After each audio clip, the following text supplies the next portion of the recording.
Hi, everyone, and welcome to Political Frenemies. This is the podcast where a Liberal Democrat and a Conservative debate the week's news, often rather robustly, but still remain friends at the end. How's about that? And we've got a special guest this week who I'll come to in just a moment. So I'm Mathew Hulbert. I'm a Lib Dem activist and a former Lib Dem councillor. And with me, as always, is Chris Newton, Dr. Chris Newton, no less. Oh, yes, who is an academic and a former Conservative defence policy advisor, as I always say, the last time they were in opposition.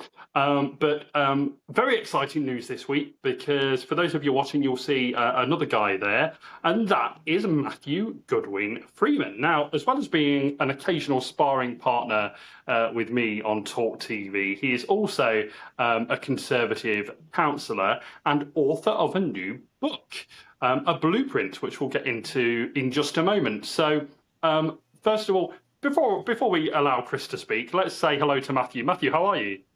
Hi, good, thank you. Thanks for having me on. Really, really chuffed to have you. So, and really excited to talk about your book and to get into the politics of the week. And Chris, how are you? Yeah, I'm good. Yeah, really good. Yeah, it's bloody hot out there, isn't it? Yeah. It is ridiculously hot. But yeah, it's too much for me, this heat. Yeah, this is too hot territory. But we've also had a very hot week politically, as we seem to have sort of pretty much every week now. That's what you call a segue. A lot. That was a very good segue. Yeah. Very good segue. Yeah, it absolutely was. So, introductions having been said, we're going to get into the interview with Matthew. So, Matthew, so good to have you with us. And as I mentioned there in the intro, we have, well, only once so far, but hopefully plenty more times in the future. We have been sparring partners, haven't we, on Talk TV? Yeah. I like to think that I won and that I was the enlightened one, but I'm sure you'd disagree. Well, I think we'll leave that to Talk TV audience on who won, I'm afraid. But, you know, well, it was good fun. That's the thing. In which case, you'll definitely win, I think, because I'm one of the people they love to hate on Talk TV. But you were mentioning there your new book, a blueprint. So, a blueprint of what? What is it about, Matthew? So it's a blueprint of effectively how to win the election. So last year, obviously, the general election, absolute landslide for Labour, but there were a few blue victories. And I was one of the campaign managers for, I'd like to say, the most successful Conservative victory of the night. I led a campaign in Harrow East for Bob Blackman, and we were a marginal seat. The exit poll gave us a 1% chance of winning, and we ended up nearly doubling the majority and making it the safest Conservative seat. So I've spent the last year putting a book together with Bob. He's done a foreword about it, and basically going through my blueprint on what I think bucks the trend and what I think the Conservative Party, but also we all need to learn in politics going forwards. And then also, so obviously, you know, that was for an MP seat, for a parliamentary seat, but you also had success up here in Leicestershire, I believe, with a candidate. Absolutely. So after the election, a bunch of people said to me, "Oh, how'd you do that? You know, could you do this for me?" I said, "Well, you're going to have to pay me." And so I decided to set up a consultancy company called Get Elected with a couple of colleagues. And so we set that up and instantly got a wave of candidates wanting support. And then this year at the May elections, again, an absolute drubbing for the Conservatives. Reform, tsunami in Leicestershire, where we were running some campaigns. We delivered, again, the only Conservative victory in all of northwest Leicestershire. So, now I can say, well, I bucked the trend in 2024 at the general election and bucked the trend in 2025 at the local elections. And so in the end, it ended up delaying the publication of the book because I had to go write a whole other chapter on, hey, we've done it again this year. I should just point out, for fairness, that in the part of Leicestershire that I live in, Hinckley and Bosworth, the Lib Dems continue to dominate. So, just wanted to point that out. So Matthew, and I guess that I guess a lot of the points that you're making, are not just necessarily points for Conservatives, although you'd want it to be, obviously, but that actually, any party campaigning could probably use some of these tips, right? Yeah, so for me, very much it's a blueprint. It is the putting in the groundwork, the foundations of a really solid campaign. And the big thing that I actually wanted to achieve with the book was to say thank you to the volunteers and the teams that actually ran, led, delivered this campaign. I am not the only, successful campaign manager in the Conservative Party or in the country. I'm just one of them. And so what I wanted to do through this was to sort of say thank you and raise awareness of the incredible people out there who work night and day. I mean, I spent 19 hours a day, 7 days a week from the minute Rishi called the election through to the day after polling day. That's the level that I went to. And I'm not saying at all that that's what people need to go to, but it's just having those fibres in you of I will leave no stone unturned. I will do everything I can to deliver this result so that when you get past polling day, you can't look back with, any hesitation or reservations. I was going to say can't look back with anger, but that doesn't really make any sense. But we'll see what the link is. I've got Oasis link there in a week, which they've been in the news quite a lot. Chris? Yeah, obviously, I don't want you to give away the whole book in this podcast, but perhaps you could give us a little gist about kind of what enabled you to buck the trend, given that, as you say, everywhere else it seems to be a total disaster for the Conservatives. So, what makes your campaign sort of different, special, that enables you to defy gravity almost? Well, so that was a good song list link there as well. We've got to try and get as many different songs in now.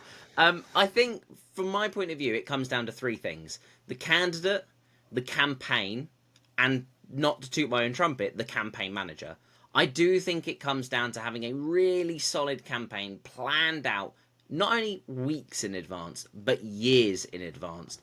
Bob says in his foreword that the next election campaign starts the day after the last one finished. And that's very much, I agree with. We planned this campaign years in advance and started working on it. Then I come to the candidate. Bob Blackman, if people don't know Bob Blackman, there is not a single day that he isn't working for his constituency. He does more visits than anybody else, more questions in Parliament than anybody else. He's always out door knocking and speaking to people. Just an absolute constituency MP. Putting constituents first, party second. I think that is the way that MPs should be. And these build up that loyalty. And then the third thing is, again, the campaign manager. I do think you need someone who will lead from the front, be there day in, day night, being there doing everything possible to get this across the line and just having that finger on the pulse. I talk through in the book and probably if you want a quick synopsis, just look over the chapter titles of the book. It gives you a good arc of what I think builds the foundations of a good campaign.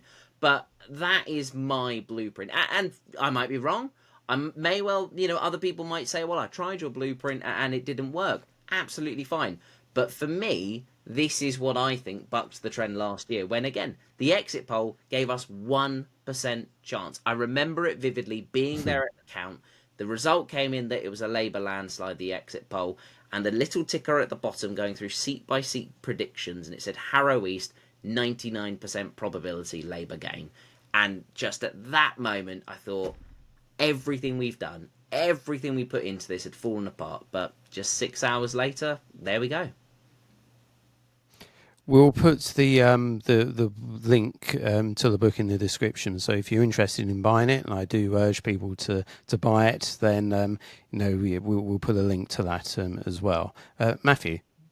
Well, Matthew H. Sorry, yes. Well, I was just going to say, for the first month as well, every single copy of the book, so it's available on Amazon, but every single copy of the book, if you come through my website, I will sign it, I will write a personal note to you, because for me, I'm not doing this for the money, I'm donating the money to charity, right? I'm not doing this at all for the money. I want people to take a little piece of what we did and give people that recognition. But from one Matthew to the other Matthew.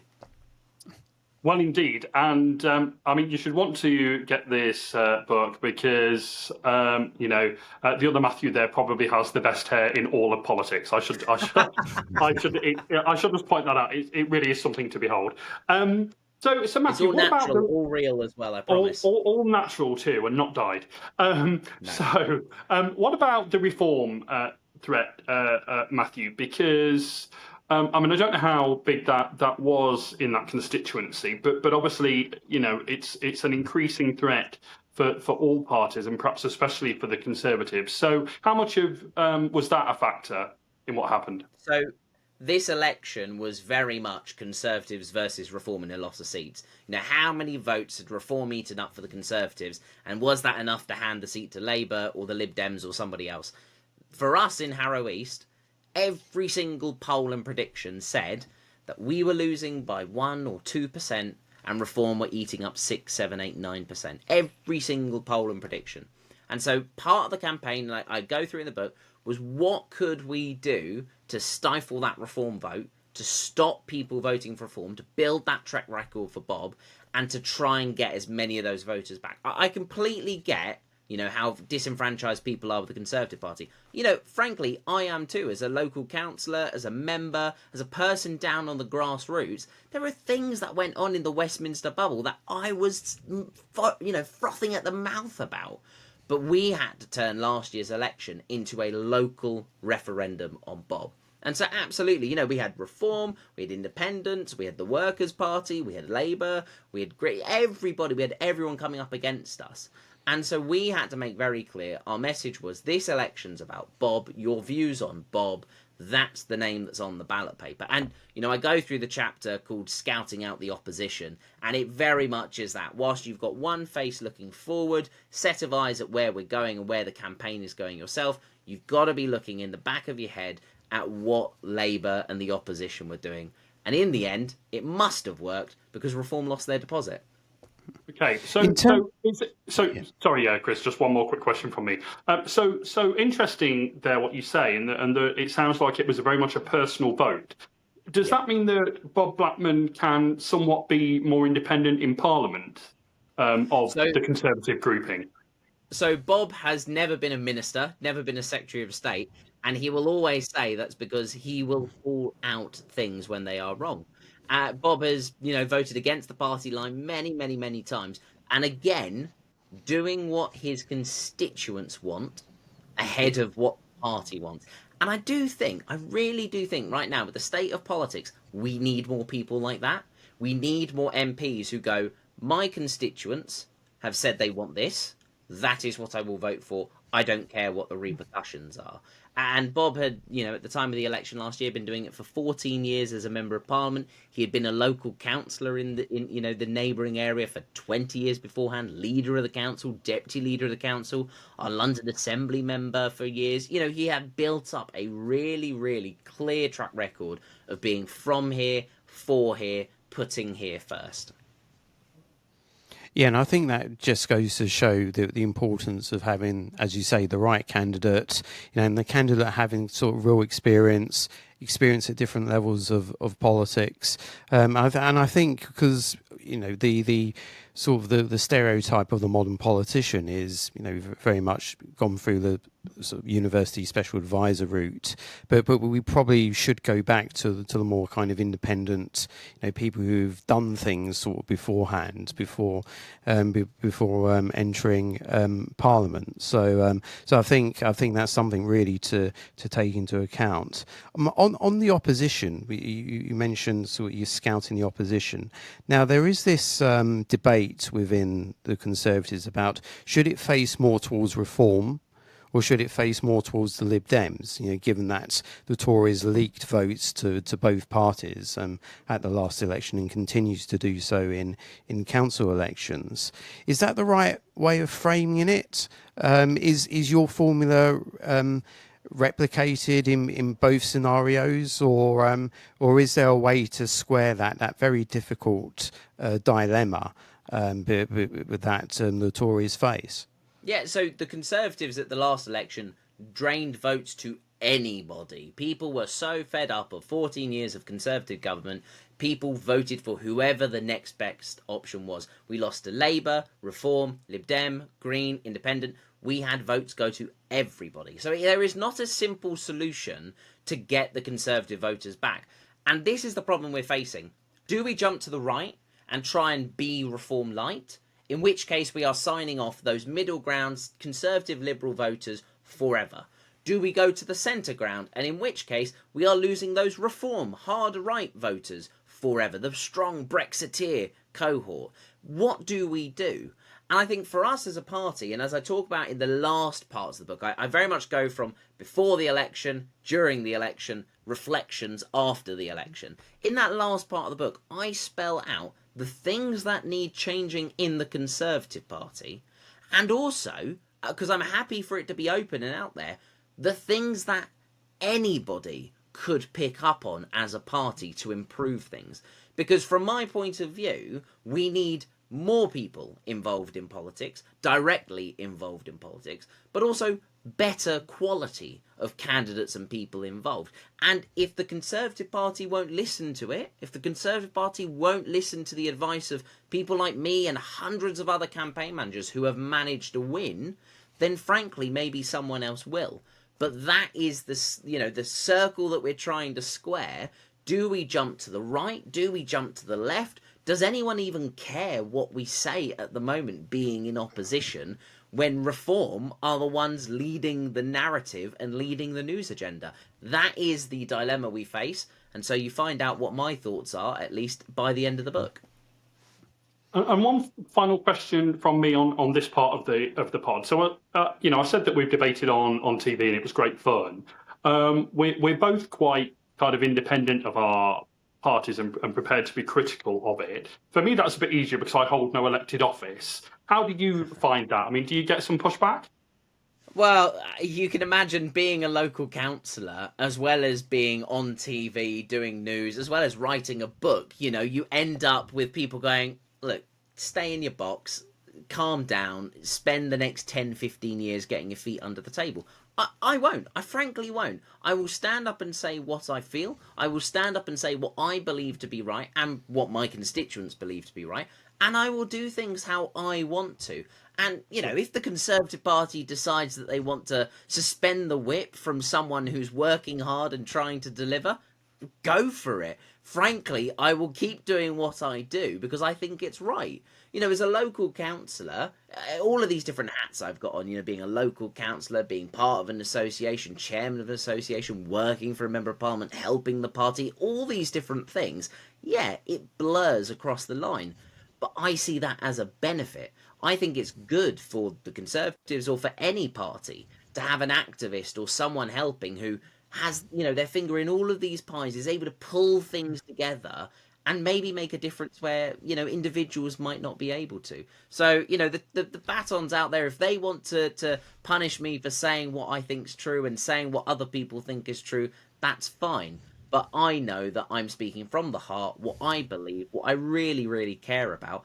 And also, I'm just trying to help. The point of doing this book is to say thank you to the people who delivered this result, to say thank you to the people who worked so hard to deliver it, but also to give my opinion. You don't have to agree with it. You don't have to take it on board. You don't even have to read it. But it's out there for people to think about, and let's see who listens. Well, I know that both me so and Chris. One last question from me as well. I just want to talk about the kind of the party machinery and the shape that's in. It's what needs changing, and in term. I mean, obviously, I was very familiar with CCHQ. I mean, I assume it's totally different, sort of these days to when I was there. I mean, we was even in a different building. We was in Millbank. That's how far I go back. Everyone else seems to be in Millbank now. we're yeah. not. Yeah. So what do you think, if you can say so, what do you think needs changing in terms of CCHQ's sort of organisation? And I know Kemi Badenoch's kind of making changes at the moment. And, obviously, I'm completely out of the loop. I don't know exactly what she's doing. But do you have any kind of assessment as to what needs changing and what's happening at the moment? Is it going in the right direction? So, from the outside, people cannot see what has changed. And that is the biggest difficulty. We will know inside the bubble, we'll know what's going on, but the public have to see what has changed. So from my point of view, the challenges for CCHQ are A, we've massively downsized from being in government to opposition, a massive downsize operation. The second thing is making sure the structure still works, making sure that we get rid of the deadwood and people who were in roles for decades and decades but didn't have that track record of delivering, and then we start bringing in new people. And that last bit is the bit that I really want to see. I think that's part of the reason why I went through making this book, giving my opinion on who the right people might be. Because we have got to get the grassroots engaged, get our members engaged, get people feeling like the Conservative Party is their home again. Because it was so easy after the election to just write us off, say, that's it, we're done. And now, actually, we're seeing in the polls, we're actually on life support right now. So, from my point of view, what I've said in the book is there are structural challenges that need changing, and then there are human challenges, people who need to be brought in. And what I'm trying to do through the book is to raise awareness of some of those people, myself and others, who have worked so hard, delivered incredible results. Maybe it's time that the party gives them a chance and gets rid of some of the people who have been there for decades and decades, or have been friends of whoever the leader is at the time. Maybe it's time to move away from that system and move towards a more meritocratic system, which I'm sure will be welcome news to your ears. Yeah, well, it's good to see that things are moving and things are sort of changing, and there's a realization that, and I think the key point from what you're saying is personnel is crucial. It's the people. It's the individual talent, and I emphasise the word individual. We can't have a situation where everybody's kind of robots, sort of saying the same things. We've got to have characters back into politics, and hopefully your formula, your blueprint, will bring that back again. Hope so. Excellent. Well, I'm really excited to read your book, Matthew. Even as a non-conservative, I really appreciate the fact that you're very much an individual and a character, and as Chris quite rightly says, across politics we need more of that. So I'm really excited to read your book, and as Chris says, we'll put a link to it beneath this video. So make sure, folks, that you get on Amazon and buy Matthew's book. But now it has been quite a week politically, so shall we get into that? And we'll start with Labour's week. Of course, as always, they are the government. They're the ones able to do stuff rather than just say stuff. And this week it's been mainly all about the visit by the French President, Emmanuel Macron, and the agreement on migration that came from that. Can I start by saying that as a proud European, I put my hand on my heart, it was really good for me to see Emmanuel Macron in the UK. I wish, of course, that we were still partners in the European Union, but alas, no more. But I think it's important that we still have good relations. Chris, can I come to you first on this? We'll let Matthew cogitate just for a moment. Before we get onto the migration point, Chris, which I know you've got a lot to say on, you've been very vocal on social media this week. What are your thoughts on? Do you welcome the fact that he came, or don't you?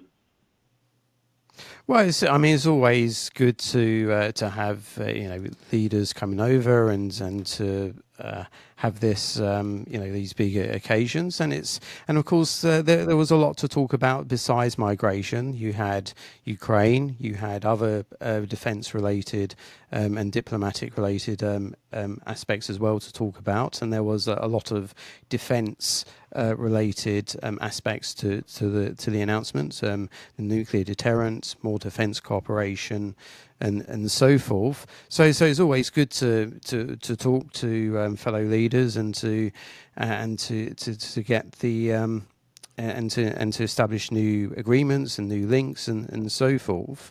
But at the same time, I would put to you, Matthew, was Macron being terribly sort of diplomatic in the sense, especially what he was saying about Brexit, and you might like Brexit, you might not like Brexit, but that at the end of the day, it was a decision that was made by the British people, and for Macron to say that it was basically a mistake, that people were lied to, we don't have British leaders say that about other elections, other referendums in other countries. We respect the votes of other countries. So why are Remainers like you and Liberal Democrats like you, Matthew, sort of trying to make an exception here? Surely it was just blooming rude of Macron to constantly insult us in that way. Well, my view is that it may well have been very undiplomatic, but of course he was quite right. I think that Brexit has been an unmitigated disaster, and you rarely even hear the likes of Nigel Farage talk about Brexit anymore, and that's because in his heart of hearts he knows it's been blooming awful since that decision was made, and it's really impacted the economy as well as much else. So was it diplomatic of Emmanuel Macron? Maybe not, but was he speaking the truth? Yeah, I think he absolutely was. What do you make of this, Matthew G? Well, I mean, Macron could have maybe brought back some of our British fish with him and taken some of the illegal migrants back. That was what my thoughts on it immediately. Look, I mean, the pomp and pageantry, it's what we do best in Britain. I enjoyed the fact that Union Jacks were flying in more places than they were last week. But I really, really found it disappointing. The weird bromance between Keir Starmer and Emmanuel Macron, and this strange sort of constantly hugging and shaking and cuddling. It was just very, very... I didn't think that's what diplomacy was. I thought it was the flag politics of what's behind you when you make your speeches. I agree with you, Chris. I thought it was very, very rude of Macron to step in about Brexit and the decisions that the British people made, the biggest democratic mandate in British history, voting to leave the European Union. Look, Brexit is a done deal. As much as people like other Matthew might want us to join the EU, I give you credit for saying that it's a done deal and that's it, we need to move on. But it's not been it's not been an unmitigated disaster, Matthew. I mean, did you get a COVID jab before anybody else in Europe? Yes, you did. And also, let's not forget that this is the early days of Brexit. There are teething troubles with everything. I agree, as a Brexiteer, we have not embraced Brexit as much as we should. There's, 197 other countries in the world that we could be doing deals with. Let's get out and go make those deals. That's the whole point of Brexit. We were supposed to get out there on the international stage as one free sovereign country instead of one tiny part of a European bloc. So, yeah, look, Brexit has not been what we all imagined it had been immediately, but frankly, nothing is. And the perfect example of that is coming back to Labour. Look how brilliant Labour has been in this first year. Not. There is always problems at the start of something new. I hope that, I don't believe they will, but I hope that whoever takes on the baton at the next election, if Labour carry on, God help us, but whoever takes on the baton really gets on with it, gets out there in the world and starts talking up Britain. We said earlier on, we need more positive politics, talking people up. That's what we need as a country. That's the way that Brexit will be a success. Well, I was really hoping you talk about the Union Jacks there. I was really hoping to see many more European flags, but alas, I don't think we saw it. Let's move on to what was decided on migration then. So this in-out policy, and I believe it's 50 individuals a week, is it? Now, of course, I'm bound to say that what I really wanted to see was people being much more positive about the benefits of migration, but leading politicians, including my own leader, don't seem to want to be saying that. So it's left to activists like me. But from a perspective of someone who thinks that too many people are coming in, which isn't necessarily my view, but from the perspective of someone whose view that is, surely this is in advance, isn't it, Matthew G? That we're now going to have this situation, this in-out thing, and that'll help make the situation better, no? If I shake my head anymore, I might get whiplash. No, not at all. It's not 1 in, 1 out. It's 17 in, 1 out. It's a ridiculous deal. And it just goes to show that, whenever Labour negotiate, Britain loses, I think is the line that we keep saying. I just don't understand how they ended up with this deal. Because what it means is when somebody comes over to the English Channel and they come here to Britain and we detain them and stick them in a Premier Inn or whatever, we get to send one person back to France. One person back to France in return for somebody in France who claims that they have some sort of British link or something like that. So we do a little trade at the border. But what do you think's going to happen to that person we sent back to France? Oh, suddenly they're going to have a different name, realise that they've got some long, long lost aunt in Britain and be there in the queue to come back. It is ridiculous. And you're completely right, Matthew. Labour have capped it. The French have capped it and Labour have agreed that it'll be a maximum of 50 people a week. More than 50 people come in a single boat. Yeah, but we Matthew, had over 20,000 this year. But Matthew, so if Matthew, you run by that 700 number, yesterday. it's 17 coming here and 1 but out. Matthew, It's a rubbish Matthew, how many people went to Rwanda in that scheme? How many A third people? of numbers crossing dropped. A third of numbers crossing dropped without a single flight to Rwanda taking off. You mean the Rwanda scheme that wasn't implemented? Oh, Rwanda... you two, honestly. I knew you'd be like this. No, but to be fair, I thought. I always thought Rwanda was I put it in the same bracket as actually this scheme as well. It was a small scheme. It wasn't going to make a big difference in the big scheme of things, and I think Sunak knew of the legal problems as well. That's what Braverman sort of claims anyway. But in terms of both of the schemes, it doesn't solve the problem, and what we do need is our politicians who are actually going to grip the problems, who are actually going to say, right, these are the solutions, and we're actually going to take people's concerns seriously. I mean, the other thing as well is that this is 1 in, 1 out. Well, the majority of the public want immigration brought down. So how does this bring immigration down as well? So again, it's yet, and I don't know why Starmer's doing this, because he's saying, he acknowledges, we need to bring immigration down, or politicians lie to you all the time, and so forth. And yet here he is doing another scheme which doesn't solve the problem, which doesn't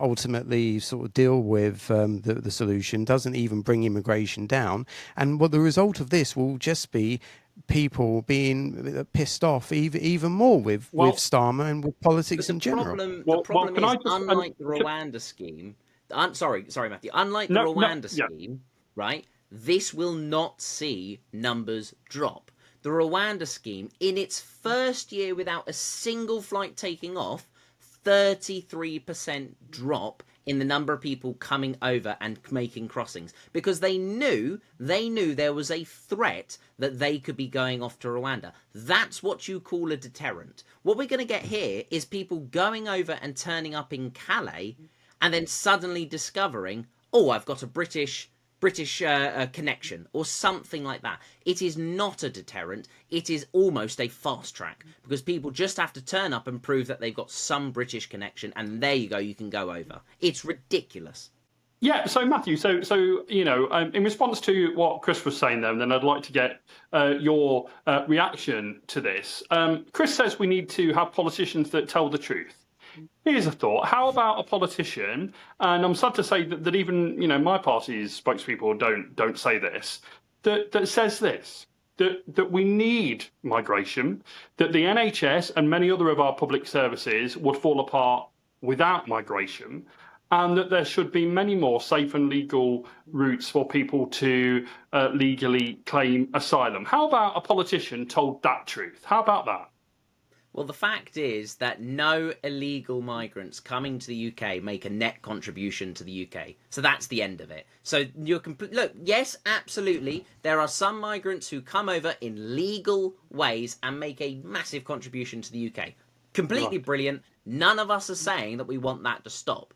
What we want to stop is the people coming over in small boats. Sorry, not the women and girls, as some Labour MPs seem to think are the majorities. The majority of young, fit men coming over in small boats, getting put up in hotels whilst this Labour government was cutting winter fuel allowance and looks like it's going to be cutting benefits as well for disabled people. What we want is this government to start putting British people first and telling the illegal migrants that are coming here illegally to sit in our hotels at taxpayer funding and then in 5 years' time bring over the rest of their families. I am sorry, you are the back of the queue. So Matthew, is it wrong to seek a better life?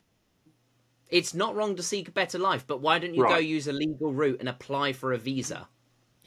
A better life in France, a better life when you're already in France. Isn't that already a good life there? I think there's an attraction to the English not with language. The snails and the garlic, though, Chris. That's the problem. And obviously, with Macron as president, my God, I can understand them wanting to flee. Yeah.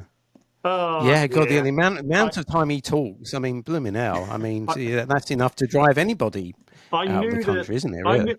I knew that you two would be a challenge this week. I really did. But no, Matt, to be fair, to be completely fair, it is not wrong for people to seek a decent, better life. It is not wrong at all. But the point is that the way that international law works is you claim asylum in the first safe country, and that every single. But then that's never going to be Britain, is it? Exactly. So why are they coming to Britain then? They should be claiming asylum in the first safe country, and it is too easy for every other European country to go, oh, well, carry on down the line, carry on down the line of Europe. The terminus is the UK, because once they get to the UK, the only other place for them to go is Ireland or all the way over to Iceland, right? Now, that was actually one of the benefits of the Rwanda scheme. We had a lot of illegal immigrants in the UK go over to Ireland, and Ireland started saying, we'd like to deport these over to you, please, if you're right. And we said no. So, you're completely fine for people to seek a better life. Apply for asylum, apply for a visa, wait for a decision, and then if you get approved, come over to the UK. The people who are coming over to the UK we don't know anything about them whatsoever. That is the problem. What other world would you let somebody in that you know nothing about? We can't even go to football stadiums without a ticket and them getting every single bit of data about you beforehand, but we're more than happy to pick up a boat of 70 illegal migrants almost every hour. Right, I'll calm down and have some water. So we're never. Would you not, Matthew H? Would you not accept there's a limit here, and we've got to make a decision at some point? Well, there are some people who can come here, but ultimately there's a limit, and not everybody is going to be able to be here. Well, as I've said, I think it was during the appearance that me and Matthew were on the panel together that I'm very liberal on immigration. I just am. I just don't have a problem with it. I mean, I accept that we've got to have some kind of system, and that if people come here in a way that doesn't match up to our laws, then we've got to have a process. But I'm in that very liberal camp that says that immigration is a benefit to our society, to our economy, to our culture. And to our society as a whole. So me and you two just have a fundamental disagreement on that issue, which is fine because that's why we have this podcast. Can I move us on to very quickly on this, folks, and then we'll get on to the other parties. So junior doctors' pay and the strike. I think I'm going to disagree with both of you here as well because I'm very much on the side of the junior doctors, and I don't like the way much of the media portrays it, because actually all they're looking for is pay parity after 14 years of being underpaid by the blooming Conservatives. So I'm very much on the side of the well, they're not really called junior doctors, are they, anymore? But for the sake of simplicity, they have to be called the residence doctors. And so Matthew G. So come on then, let's hear your attack on the junior doctors. Here we go. It's not an attack on the junior doctors, it's just called facts, which some people don't like. I mean, who on earth can else point to getting a 22% pay rise last year and going to be getting a 29% pay rise this year? I mean, I would love that. Absolutely love that. I'm sure everybody watching would as well. I mean, the point with the junior doctors is, A, they knew the salary when they got into it, and B, They have artificially chosen 2008 as the year that they want pay to go back to. Well, who was in charge in 2008 and who cocked things up then? Labour. Well, it's hilarious that they now want their union mates, the Labour Party, to just give them whatever. And you know what? I fear that they're going to get it. The government was already offering the junior doctors an above inflation 5-point-something% pay rise. Most people do not get an above inflation pay rise anyway, so they were already in the quids there. But they've gone on strike, and they've gone on strike again, and it's the point that now they're going to be pushing for a 29% pay rise. A 29% pay rise. In the space of 2 years, I don't care how many years you extrapolate it over, whether it's over 3 years or 5 years or whatever, they're going to be getting over a 50% pay rise by the end of it. It's just ridiculous. And for once, Labour is now finally realising that governing is a lot harder than being in opposition. When we in the government said no to these ridiculous pay demands from the unions, and they went on strike, and NHS waiting lists went through the roof, at least we had the guts to say it is unreasonable for you to demand a 22% pay rise. Labour came in last year, gave a 22% pay rise, not a problem, and that sparked the keg of every other union wanting to go on strike, every other union renegotiating their deal. And this year, where we've seen them U-turn on grooming gangs, U-turn on benefit cuts, U-turn on the winter fuel payments, they will very soon U-turn on giving junior doctors a small pay and end up giving them, frankly, whatever they want. This is the problem with Labour. They have no credibility at all. They've absolutely blown up their own credibility. And you know what? The unions can give as much money as they want to Labour. They will get, frankly, what they want. And so it's going to be a summer of discontent, a winter of discontent, and the doctors will be quids in. The resident doctors, though, you can't call them junior doctors. They get offended. So they're resident doctors, not junior doctors. But we all know they're the same people. Chris? Yeah, I mean, I just cast my mind back to over a year ago now, or even a couple of years ago, where Labour was absolutely hammering the Tories in terms of their handling of the negotiations and the disputes. And this is the same story that we've always had with Labour. So in opposition, they talked a big game. They're very cocky. They're saying that the Conservatives had no idea how to govern. And as Matthew G said, in government is a lot harder, isn't it? And the other thing is that Labour set the tone right at the start of their government when they gave in to the union's demands on pay, not just doctors, but other sectors as well. So if you appeal people like that, they're just going to come back for more. You mean they listened to their concerns? Is that gave in? Is it?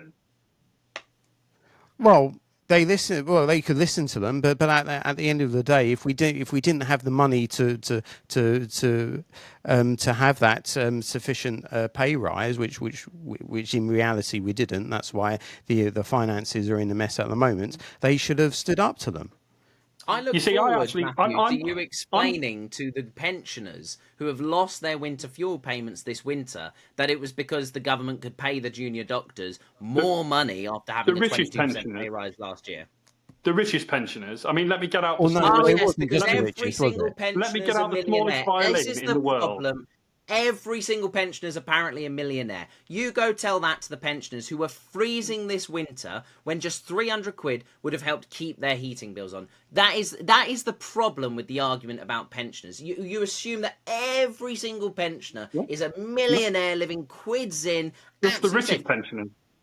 And the 13,000 a year, isn't it? They did. They donated that winter fuel payment either back to the government or to charity. But there are so many pensioners, millions and millions of pensioners, who that money made the difference between staying warm in winter and dying. And the fact is that Labour's own impact assessment suggested that thousands of pensioners may have died this winter as a result of the fuel cut. Well, just before we move off the NHS, because we must move on to the other parties' week, and we've had a good robust debate there, but I just want to mention, without getting upset, that it's 3 years ago yesterday that my dear mum waited 11 hours for an ambulance after a fall at home, and it'll be 3 years tomorrow since she died.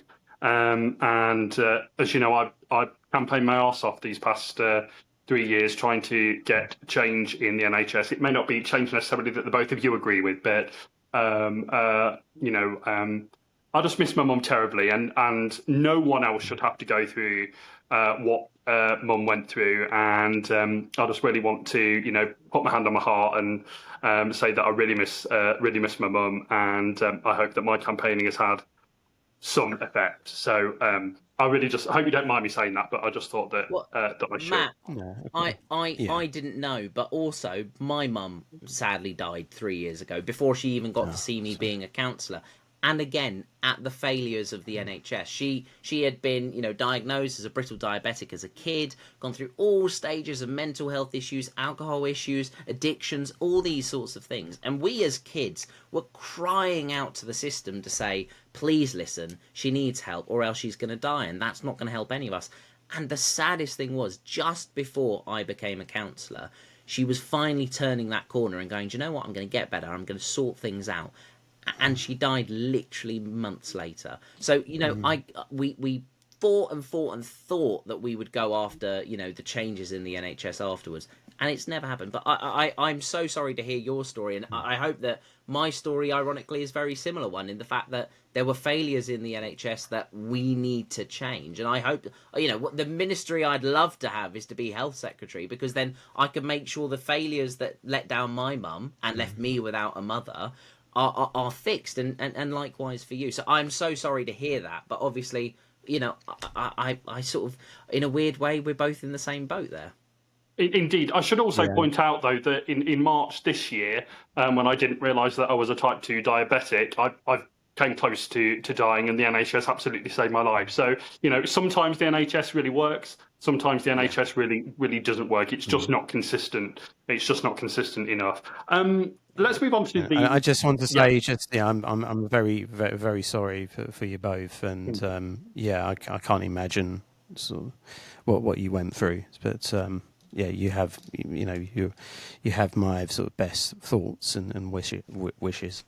Thank you. Thanks so much. So the Tories week. I should just point out, Matthew, that I think he's put the Tories second this time because you're here. Because I have to say, normally we go Labour and then Reform, which I think tells its own story and goes to a little bit of what you were saying earlier on when we were discussing your book. So Kemi Badenoch had her welfare speech this week. So Matthew, can we get your thoughts on that, and then perhaps your thoughts more widely on Kemi Badenoch and her stint as Tory leader so far? Yeah, so, Kemi made her speech about what we would do if we were in government and the changes that we'd make to the welfare system. It was interesting that we are now seemingly the only party that wants to bring down the welfare bill sustainably to a point where actually people are rewarded for getting into jobs and work. But instantly the first comment on the speech and post is, well, you had 14 years to do it. And you know what? I agree. We did have 14 years to do it, and we didn't. And you can argue as much as you want, which is what the party does, that, well, for the first 5 years, we were saving the country and sorting out the economic mess from Labour in 2008. Okay. Then you can say the second few years were taken up by Brexit and working out what Brexit was going to be. Fine. And then the final years were dealt with COVID. You can give that defence. Okay. But we as a party have got to start coming up with policies, got to start coming up with opinions on things and standing by them to start building up some credibility. Yes, for a few more years, people will say we had 14 years to do it. But I think the way that Labour are going at the moment, very soon people will forget whatever it was we did and didn't do and focus on what they have done or haven't done, because, they U-turn every other minute.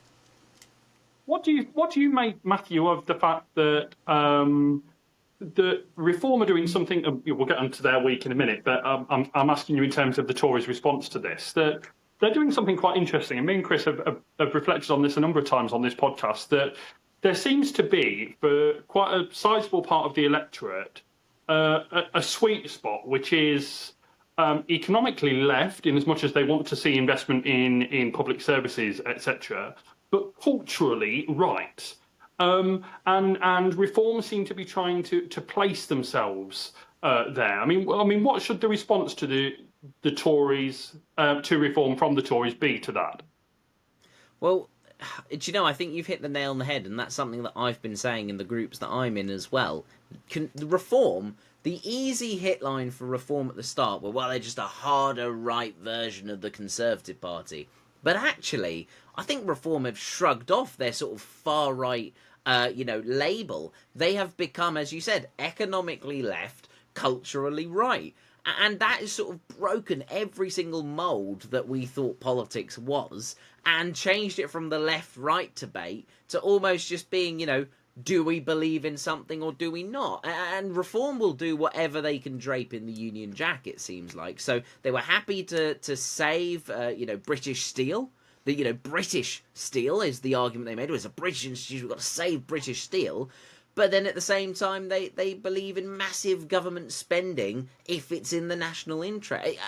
Yeah, I completely agree with you. It's a bit of a weird one that Reform are doing, but it is cutting through. So how we have to respond as a Conservative Party is, as I said, come up with an idea on something and stick by it. We are probably the only party left that will argue we're economically right. We want a smaller state, personal responsibility, let people make their own decisions and suffer the consequences as a result if things go wrong. That's personal responsibility. We're probably the only party left to do that.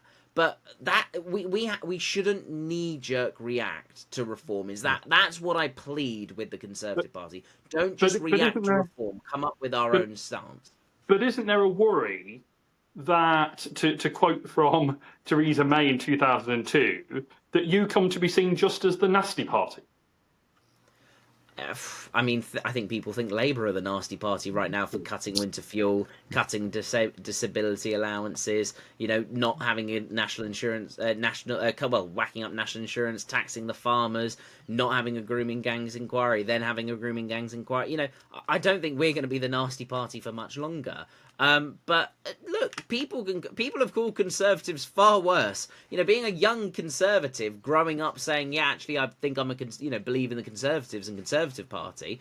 You get called far worse than the nasty party. So, people can say what they want behind their keyboards. Frankly, at the end of the day, the Conservative Party needs to get itself in a position where we have a credible economic offer for the country and practical solutions for things that can be delivered. Like we said with the Rwanda plan, whilst I can defend the fact that it did have an impact on illegal migration without flights getting off, I want to see a government that would have got flights off and would have delivered what it said. And so that's what we've got to present ourselves as a party at the next election. These are our plans, and this is how we would implement it. That is the learning curve that I think Kemi has taken on board, being leader.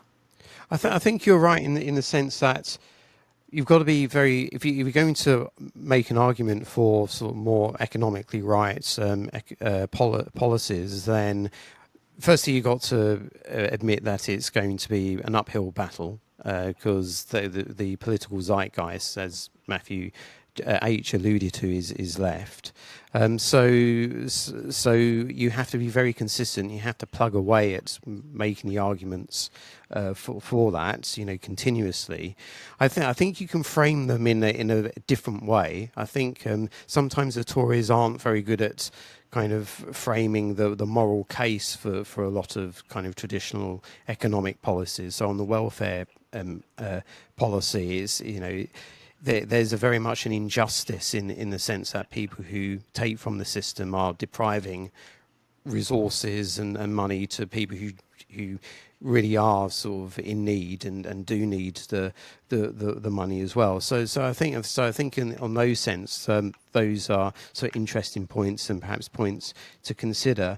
But I just want to also ask about a kind of a tactical sort of political issue, and it's to do with the grid, which is to do with planning, and kind of when Kemi makes these speeches. So I think the content of the speech was good. I've been reflecting because I did criticise on one element, and I'm wondering whether I'm being a bit harsh here. But I criticise her in the fact that this week really wasn't welfare week. I understand that the CSJ had this report out and so forth, and this seems to be a pattern with her at Prime Minister's questions as well. Like her question seems to be a week after kind of the issue has been a main kind of political issue. That being said, she did generate some good headlines with this speech this week. So I have to give her that. But yesterday, the main focus was on the migrant issue and Farage in the Channel and so forth. And I just would like to have seen sort of Badenoch just, really kind of go to town on that as well. But so is that a fair criticism of her, do you think? Or yeah, look, the way that politics works is the narrative is set for the week and everybody reacts to it. If the Conservative Party had done this speech on Friday or Saturday or Sunday, would people have been saying it was too late? Probably not. But you're right, as soon as Macron turned up into town, as soon as his entourage rolled in, that was the story. And this rumour of the 17-in, 1-out deal, sorry, 1-in, 1-out deal, the rumour of that being the headline is what we should have been talking about. So yeah, it's a fair criticism on this one. I don't think she's been that behind the curve previously. Obviously, remember she had that conference with victims of the grooming gang scandal literally the day after that Labour had announced that they were going to do a national inquiry. She's been very much on the pulse, going to the farmers' protests, going and seeing farmers, obviously going to see, Britain's favourite farmer, Jeremy Clarkson. So she has been on the pulse for some things.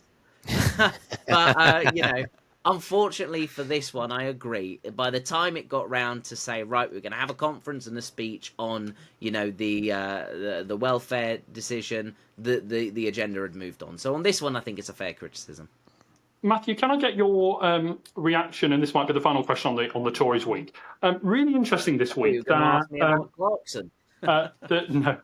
Really interesting that Robert Jenrick has given a long interview to Harry Lambert of the New Statesman, and it's their cover story this week. I'm yet to read the full story, but I listened to the New Statesman podcast when they were talking about it, and I do think that he's obviously decided to give them this cover story, and I think it's really interesting. And actually, the front cover is interesting in of itself because they've got Robert Jenrick to the foreground, and then Nigel Farage and David Cameron behind him, because of course he was once seen as a cuddly Cameroon, and appears to have travelled a political journey much more kind of to the right now. Is that just political expediency, or has he genuinely changed? I think something that, Robert Jenrick gets not much credit for is the fact that he has the finger on the pulse before anybody else even knows what the heck's going on. He was there when, obviously the fare dodging, for example, the first person to call that out. He's been there about, the taxi cab rule for UK judges.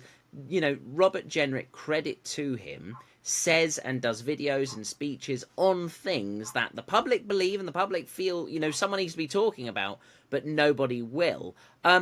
What is going on? Maybe there is a leadership challenge brewing. I don't know. The point is that, Robert Jenrick has been given his role in the cabinet. He is absolutely acing that role in the cabinet and going out and doing more for the Conservative cause as well.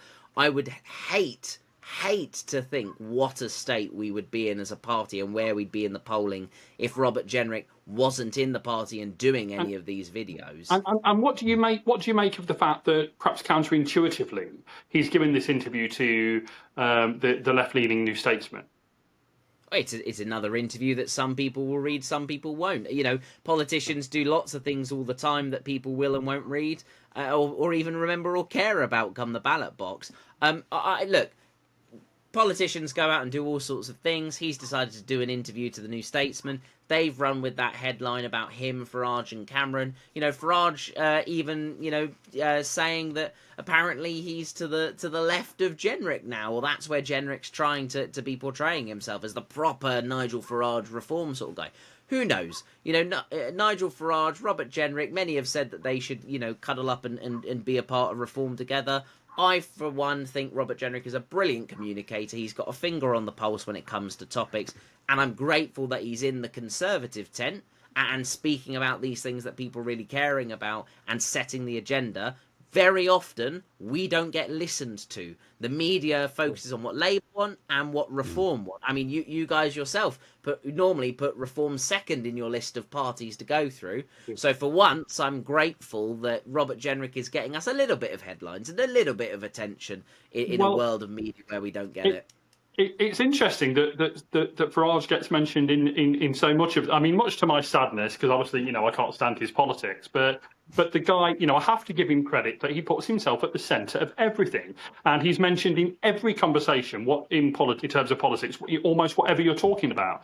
And it was really interesting that I was reading Tim Shipman in The Spectator, and he has a really good article, really interesting article about Angela Rayner and the rise of Angela Rayner this week that I think is really worth a read, because if you're wanting to know what's next in terms of Labour politics, I think it's Angela Rayner.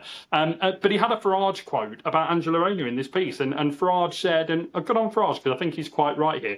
Not that he was endorsing, Angela Rayner or her politics, but he said, look, people think she's real. People think she's authentic, and that is a good point, isn't it? There's too many people who appear like, and they might well be very nice people when you meet them behind the scenes, but when they're on telly, and this is certainly true of Rachel Reeves, certainly true of Starmer, it's true to an extent, although a lesser extent of Wes Streeting, that, they appear just like the people that can say the lines, but not appear authentic. And Angela Rayner at least appears that. Yeah, it goes back to what we said earlier. That's politics we're turning into. Yeah. But I think that is the politics that we need to be turning into. We need to be turning into genuine politicians with a finger on the pulse, saying what no one else has the guts or gumption to say. I hate it. I absolutely hate it when a government minister is doing the rounds and they just read the line, and they read the line, and they read the line. They got asked a question, they read the line. And there's no flexibility whatsoever. And the worst thing is when I hate a government minister that is asked a yes or no question, and the first word is not yes or no. I absolutely hate it. I mean, that will probably come back to haunt me saying that now, but I do hate it, because I would just wish a politician would be honest and say, yes, we messed this up, and we would fix it if we got another chance, or no, that's not what we do, this is what we would do. I just wish politicians would be normal. What happened to the normal person that put themselves on the ballot paper, got elected, and then every sense of humanity was dragged out of them as soon as they got into Westminster? I don't know, but you're right. That's what Nigel does. Well, I mean, I've got a confession to make there. Maybe I was part of the problem, because I used to write the Conservative Research Department briefings were on the defence bits. So I used to feed them the lines. So maybe I know I've been critical. It's not having lines. It's whether you sound like a robot when delivering them. It's whether you're a capable enough politician to be able to say the lines without sounding like you're saying the lines. And Tony Blair, whatever else you think about him, you used to kind of do human. You used to obviously have the lines. He was the one along with Alistair Campbell that decided on them, but can actually talk in a human way. And Angela Rayner, does that. And Nigel Farage. I mean, Farage will have the lines. He'll be briefed by Reform people, but he sounds as if he's being authentic. And I don't think there's enough politicians that are capable of doing that. But a couple of having really plugged The Spectator last week, I thought I'd best mention the New Statesman this week, to which I am a subscriber. Shall we get on to Reform UK's week? Now, that's been dominated by a couple of things. First of all, and I think we really need to be really careful what we say in regards to this, but we can comment a bit. So in regards to James McMurdoch taking the whip from himself, and now apparently subsequently saying that he won't be, whatever happens with his legal issues, he won't be going back to Reform, which I think is really interesting. And then, so that's a negative thing for Reform, I guess. And then on the positive, these Tory, we can talk about whether it's positive, these Tory defections to reform. So, Chris, I just want to ask you first. I mean, what do you make of Reform's week? A bit up and down? Yeah, I mean, I would start of the week pretty much down, but they've obviously recovered towards the end of the week, and these names, David Jones and Jake Berry, they might not be household names, but I'm sure Matthew G would attest to this. That these have been key campaigning figures. David Jones, in Wales, and Jake Berry, a former chairman, I think. Very briefly at one point, so I think these would be quite big losses to the Conservatives. It's an interesting question. How do the Tories respond to this? Because it's not, obviously it doesn't bode well for the future if you're having those kinds of defections. And yes, it's how does Badenoch sort of convince people that there's a mission for the party, that there's a set of principles for the party, that there's a policy platform coming on stream, and I've said on this podcast before, usually a leader of the opposition can take their time. They can take the 5 years of the Parliament to set out their stall. Kemi Badenoch doesn't have that luxury. She does need to do things that the leader of the opposition would not usually want to do at this point of the Parliament. So how do the Tories respond to this, and what do you make of Reform as a proposition? Why do you think they're so attractive at the moment, and what's why they're doing so well in these council elections, for example? Well, I mean, the thing with Reform is they're not us. They're not us. They didn't have 14 years where we could have done stuff and we didn't. They are saying the thing. A lot of what Reform say is stuff that Kemi or the Conservative Party has said, but the first comment under Reform's post is brilliant, fantastic, and the first comment under ours is, well, you had 14 years to do it. That is the problem. On these two defections, they're both ex-MPs. They didn't, stand or win again. I mean, Jake Berry was a very, very short-term chairman of the party. David Jones, obviously, the ex-Welsh minister, fine. But they're both ex-MPs. It's not a current MP who's defected over to Reform. Sure. When you lose becoming a member of Parliament, people don't realise, but you're back out there on the dole. Got to go back on the job market, which obviously at the moment, with unemployment going through the roof, is pretty difficult. There are still ex-MPs who have not found a job after leaving Parliament over a year later. So this may well be the next thing for them to keep them, paying their bills, whatever. I don't know. But that might be the next great thing for them. Look, for Kemi, you're completely right, Chris, and I think you've hit the nail on the head, and that is what I said straight away. She does not have time to set out her stall. She does not have time to come up with these policies. One of the biggest things that I disagreed with when she became leader was saying that I'm going to come up with these policy decisions over time. We're going to have, commissions and this and reports and whatever. I agreed with the scientific argument of we're going to break things down and make sure what we say can be delivered. I loved that. I thought that was really different. I'd never heard that before. A politician saying, I'm not going to promise something unless I have a clear plan of exactly how it will be delivered and what the hurdles will be in advance. I thought that was brilliant. But we've had a year. And, we're going to be coming up to 2 very, very quickly in politics. We need to be setting out our stall now. We need to be saying what we are doing before she even faces a rebellion on our own benches of a leadership challenge from whether it's, Jenrick or Cleverly or somebody else who comes through. What about, and again, without talking about the allegations against him, which we won't do, what about the fact that obviously, James McMurdoch took the whip away from himself and then said on social media that whatever happens, he won't be returning to Reform. So, I think it can be legitimately, I know they're riding high in the polls, but surely it can be legitimately put to them. And I know we've not got a Reform person with us this week. We hope to have soon.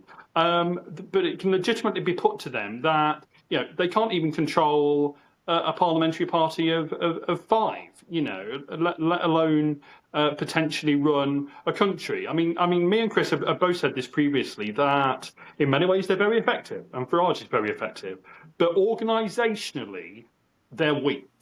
And it is on occasions like this that sometimes they seem as if, as I put it on social media this week, they couldn't run a piss up in a brewery. Well, the problem with Reform is there's a disconnection between how big a political party they are in Parliament and how big a movement they are in the country. And that is a really, really difficult thing to deal with. Look, just very briefly on the James Murdoch situation. We know more of the details of what's going out. He obviously completely denies the allegations. He denies what was going on. And he's decided to remove the whip from himself whilst the investigation goes on and carries on. Let's see where we end up.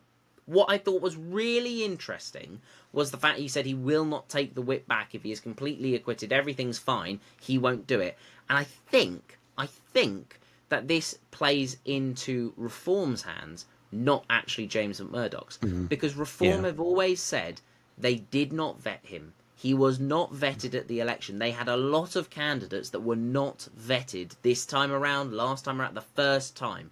Nigel Farage, I remember saying, when James Murdoch was even first elected and people got those stories about what he had done, to his girlfriend many, many years ago and obviously going to jail, people said, well, hold on, he's an MP.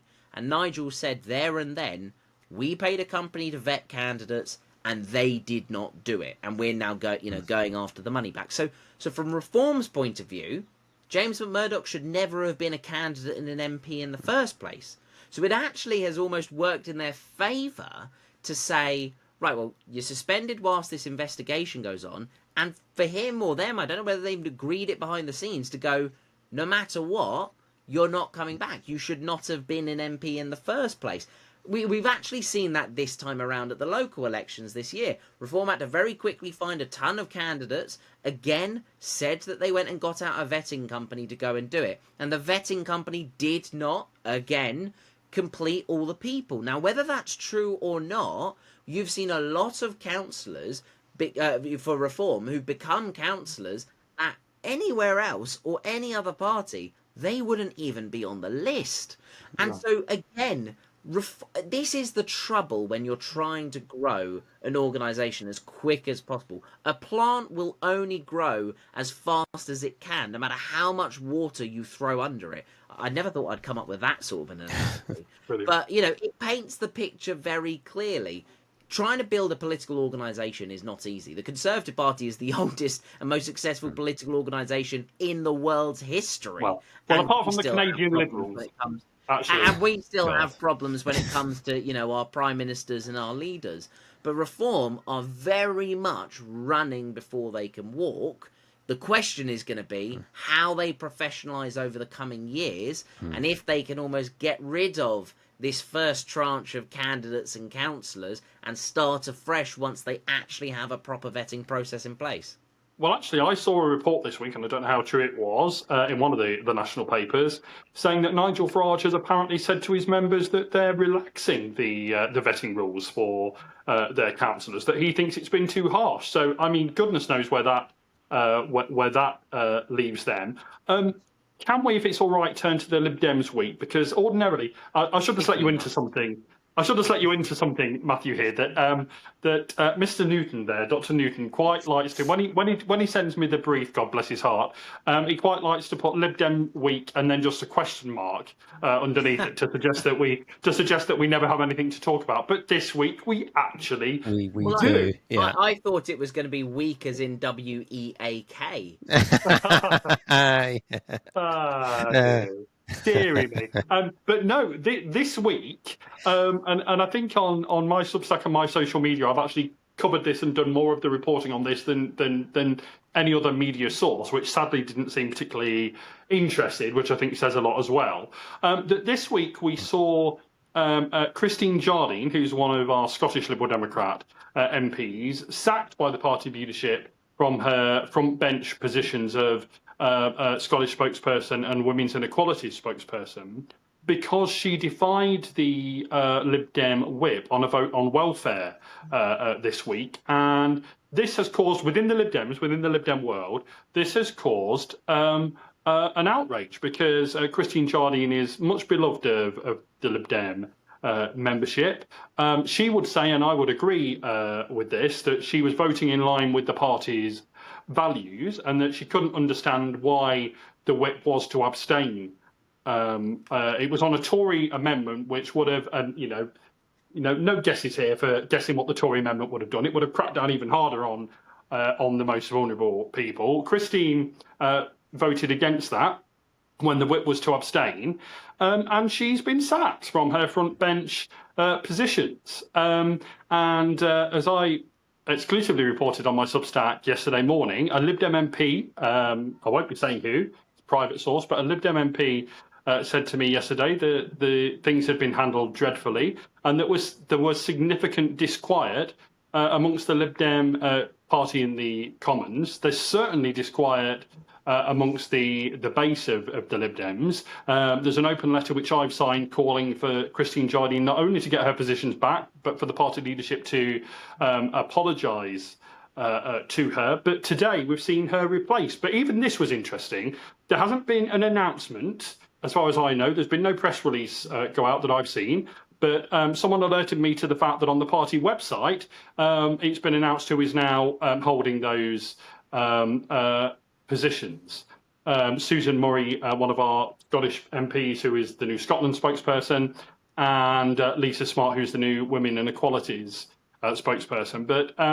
But within the Lib Dem world, if I can put it that way, in the Lib Dem family, there really has been significant controversy over Christine Jardine's sacking, and the fact that it would appear, and Christine Jardine is far too classy to mention this, and she didn't in her letter to Ed Davey, but she said on Times Radio that when asked the question, were you aware, she'd been made aware via a letter that if she defied the whip, she more than likely would be sacked, but she wasn't actually told, apparently, of her sacking. She learnt about that in the media. And again, I don't think that speaks well for our chief whip or for our party leadership. Now, she's not one to cause a stir, Christine Jardine, but in a sense, she doesn't need to. I think there's enough disquiet that, I'm not saying there's going to be a challenge to Ed Davey's leadership. I don't think we're there.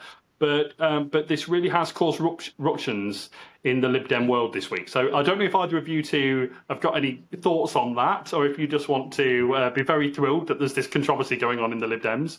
But Chris, perhaps over to you first. Well, do you know why they abstained? Why the whip was to abstain? Why the Lib Dems abstained from the amendment? I mean, apparently it was something put out by a spokesperson to say that they didn't want to be playing the Tories' games, etc., etc.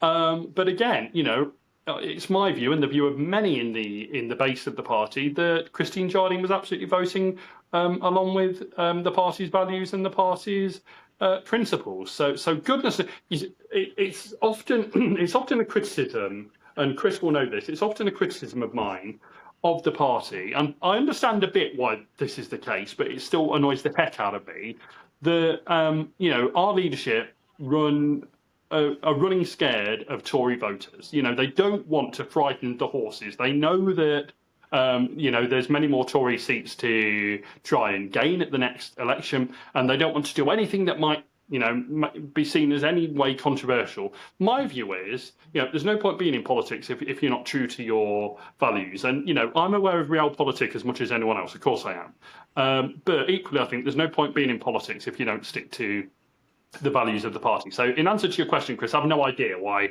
the whip was to abstain. I mean, there's an old joke about the Lib Dems, which probably Matthew G will be aware of as well, in the sense that the Lib Dems always say Labour things in Labour constituencies and Tory things in Tory constituencies, and they're not often consistent. They're rather contradictory, and I think that might speak of a wider problem there in terms of what.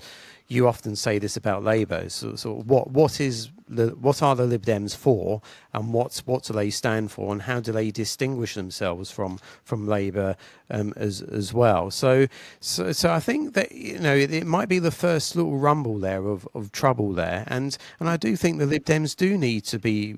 I mean they're doing well at the moment, so maybe they don't have to be, but it would be good to see some degree of clarity in terms of principles, direction. election policy from the Lib Dems, because it will be absolutely criminal if Ed Davey gets through in another election doing silly things in theme parks and getting away with it like he did last time. So I'd like to see a degree of seriousness and principle from the Lib Dems in future.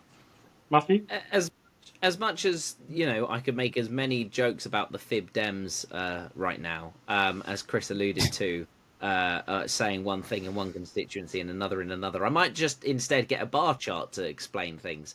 But really, to be fair to the Lib Dems, because, you know, not many people are, I look, I don't understand how you can, you know, ponce around on a jet ski and end up massively increasing the number of MPs you've got without it being a fact that the Conservative government was so dreadful at the end that we basically handed a bunch of seats over to the Lib Dems. You know, it's nothing to do with Ed Davey's interesting leadership style. But what they've got to do now, as much as we say that Kemi and the Conservative Party has got to come up with a policy, come up with a plan, and actually start banging on about it, the Lib Dems have got to do it as well. They have a huge opportunity now, a huge opportunity where they are not far behind the Conservative Party as the next opposition. And so the Lib Dems must surely see this as an opportunity to really professionalise, come up with that manifesto full of promises that are going to change things and really eat away at those seats. Now, what happened this week with this resignation? Now, you know, there is this all the party politics of a 1-line, 2-line, 3-line whip, all this sort of stuff. I personally don't understand what the point in abstaining on a lot of things is. You know, take a decision on stuff and that's the end of it. You know, credit to Christine for actually standing with her principle. Yeah. It's something that Labour MPs are finally now discovering when it comes to their size of rebellions. You know, until the Labour hierarchy dangle a bit of U-turn in front of them and then it's all fine. But credit to her for actually standing for her principles. I understand that her husband had bipolar and obviously had recently died, so that was a massive part in playing why she voted how she was, because it, you know, taking away support that, you know, perhaps her husband would have been receiving. But I credit to her for standing up for what she believes in. But I think it grows to a more fundamental point for the Lib Dems of what are they actually standing for now? Because they've started talking a lot about care. Ed Davey uses a lot of questions at PMQs talking about care, but you cannot become an opposition or a government on simply one issue. You have got to present the electorate with a manifesto of all different things that really cut through. So that's what I want to see from the Lib Dems over the next couple of years. Sorry, can I honest discussions. So can I just Matthew, you can have a lengthy response, but I think the problem is that the Lib Dems are trying to tack to the left of an already pretty or very left wing Labour Party, whilst trying to go after Tory seats, and I don't know how you really sort of square that.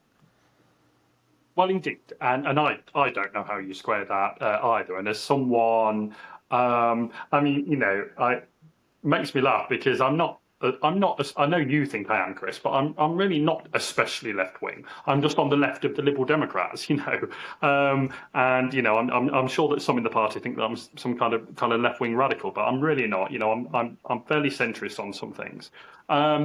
But yeah, you know, as all parties, you know, you need to decide in which direction you're going, and I think that's an issue for all of the main parties at the moment. But yeah, if folks want to follow what's happening in the Lib Dems, follow my Substack and look out for my columns on Lib Dem Voice, because that is where the latest is. Matthew, so good to have you with us this week. I've really enjoyed it. You know, we disagree on a lot, but you know,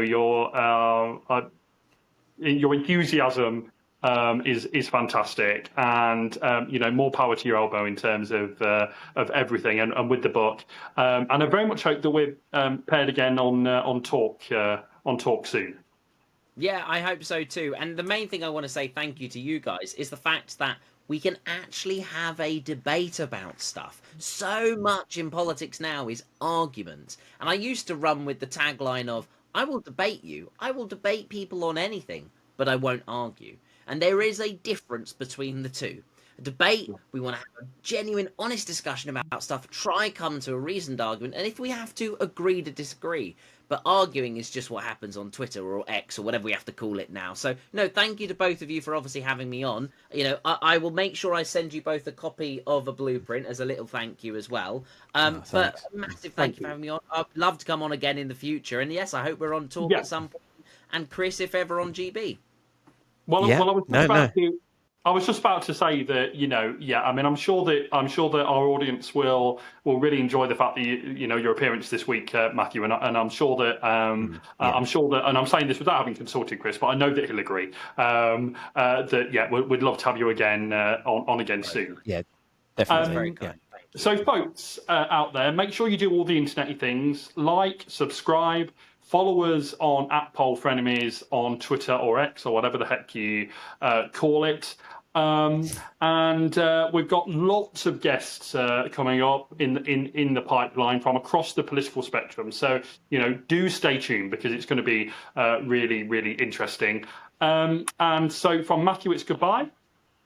Goodbye. From Chris, it's goodbye. Goodbye. And from me, it's goodbye. See you next week on Political Frenemies.